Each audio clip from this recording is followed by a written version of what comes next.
Digital চোর ধরার machine. এই ডিজিটাল চোর ধরার মেশিনটি 3 কোটি টাকা দিয়ে নিয়ে আসা হলো অস্ট্রেলিয়া থেকে। তো এটাকে আমরা এখন ঘরের দরজায় রাখবো এবং আমরা ঘরের দরজা খোলা রেখে অনায়াসে ঘুমাবো। দেখি আমাদের বাড়িঘর আরও চুরি হয় নাকি।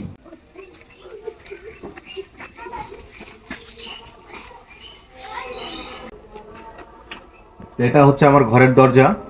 আমি এখন ডিজিটাল মেশিনটিকে, রোবটটিকে এখানে রাখলাম। এখন আমি ঘুমাতে যাব, দেখব সকালে আসে কয়টা চোর ধরছে।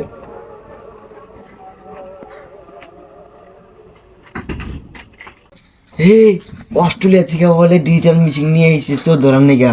আরে তুই যে বাড়িতে চুরি করবি, অন্তর চোর ধরার রোবট আছে, তুই কেন চুরি করবি? আরে বাবা, রোবটই নিয়ে যাবো গা। চল চল চল চল।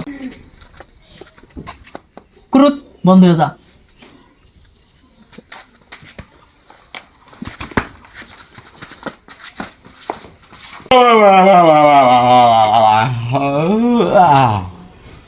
সারা রাত তো আরামে ঘুমাইলাম, দেখি মেশিন কয়টা চোর ধরছে। হ্যাঁ, মেশিন কো? আমার চোর ধরার মেশিন কো? আরে আমার মেশিনই চুরি করে নিছে, আরে আল্লাহ।